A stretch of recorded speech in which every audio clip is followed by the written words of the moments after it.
ఇది మన దురదృష్టం. నేను జీవితంలో అత్యంత ఎక్కువ బాధపడ్డ రోజు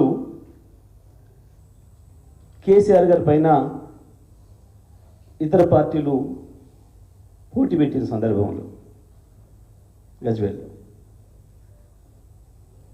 ఒక్కొక్క ప్రాంతం ఎట్లా ఉంటుంది, వాళ్ళ కొరకు కొట్లాడిన నాయకుల గురించి వెళ్ళి ఇతరుల గురించి వెళ్ళడానికి మన ముందుంది ఒక సాక్ష్యం.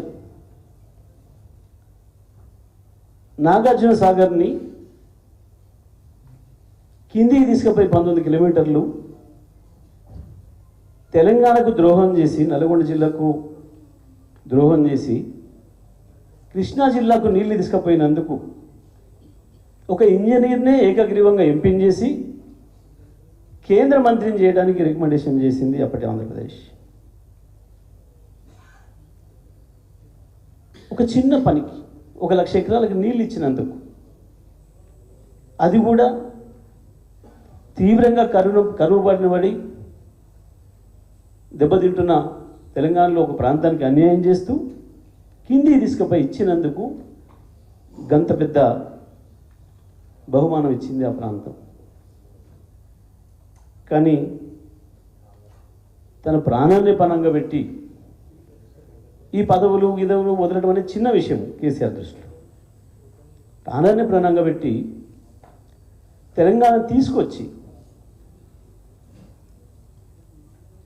మన అందరం తెలంగాణ వాసులమని చెప్పి గర్వపడే పద్ధతుల్లో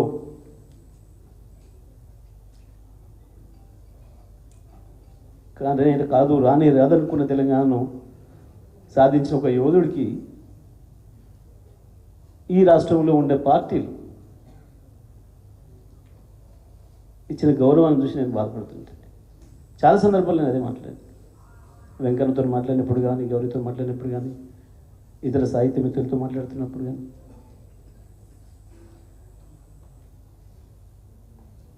ఏం జరగాల్సి ఉండే ఏం జరగలేదు. ఎందుకు కేసీఆర్ గురించి లోపల ఒప్పుకుంటున్న వాళ్ళు బయట మాట్లాడడానికి సిగ్గుపడుతున్నారో ఆలోచన చేయాలి, చెప్పాలి సమాధానం. దేనికి భయపడి, దేనికి ఆశపడి,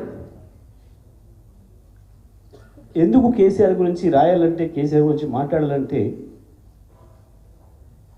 బిడియపడుతున్నారో, బాధపడుతున్నారో, సిగ్గుపడుతున్నారో చెప్పాలి వాళ్ళే. బయట ఉన్న మిత్రులు చాలామంది. ఎందుకు మనం ఒక స్పార్టకస్ని గుర్తు చేసుకుంటాం ఇవాళ?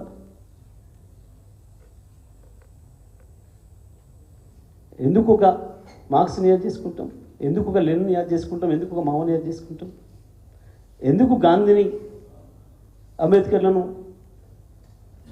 స్మరించుకుంటుంటాం? దేని కొరకు? అదే పద్ధతుల్లో కేసీఆర్ గురించి మాట్లాడడానికి వాళ్ళకి వచ్చిన అడ్డంకి ఏంది, ఇబ్బంది ఏంది? ఈ రాజకీయాలు, ఓటములు, గెలుపులు, పదవులు విషయమే కాదు.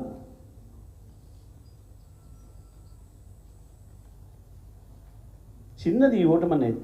ఎందుకు జరిగింది? కేసీఆర్ ఏది చేసినా యజ్ఞంలాగా చేయటం అలవాటు ఆయనకి. దాంట్లో లీనమైపోవడం అలవాటు. మనం చాలామంది శాస్త్రవేత్తల గురించి వింటుంటాం. చాలామంది శాస్త్రవేత్తల గురించి. ఒక ఆయన పోత రైల్లో భార్యను మర్చిపోయిందట, ఇంకొక ఆయన ఇంకోటి మర్చిపోయిందట, ఇల్లు మర్చిపోయిందట, దారి మర్చిపోయిందట. అంటే ఏంది? వాళ్ళు అనుకున్న దాంట్లో లీనమైపోవడం వల్ల వచ్చిన భౌతిక సమస్య అది. కేసీఆర్ కూడా బలహీనత ఉంది.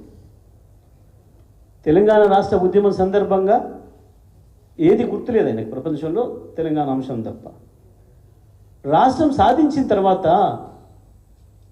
అభివృద్ధి యజ్ఞంలో లోపలికి పోయిండు, మర్చిపోయిండు. అప్పుడు తెలంగాణ పిచ్చిలో ఉన్నాడు అని అనుకుంటే తర్వాత అభివృద్ధి పిచ్చిలోకి పోయిండు. రాజకీయాలు మర్చిపోయిండు, రాజకీయ నాయకుడు అనే విషయమే మర్చిపోయిండు. అంతగా తెలంగాణ ప్రజల జీవితాల్లో వెలుగులు నింపడానికి ప్రయత్నం చేశారు. మమ్మల్ని కూడా దాంట్లోనే పెట్టారు. ప్రతి క్షణం నిజమే. ప్రణబ్ ముఖర్జీ గారు అన్నారు మాట. ఆయన ప్రోటోకాల్ని దాటి వచ్చి ఆయన సొంతంగా శాలువా తెప్పించుకొని బొకే మేము ఆయనకి ఇవ్వడానికి పోతే ఆయన కేసీఆర్ గారికి శాలువా కప్పి బొకే ఇచ్చి చంద్రశేఖర్ నువ్వు అదృష్టవంతుడివి,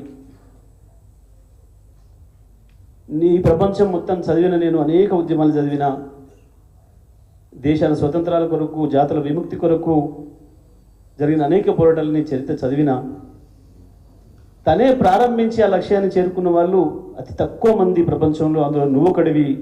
నువ్వు అనుకున్న సమయంలో సాధించిన నీ జీవితకాలంలో చాలా ఉద్యమాలు ప్రారంభించిన వాళ్ళ జీవితకాలంలో ముగించలేదు, ఆ తర్వాత 2-3 తరాలు వచ్చిన తర్వాత కూడా సాధ్యం కాలేదు అన్నమాట.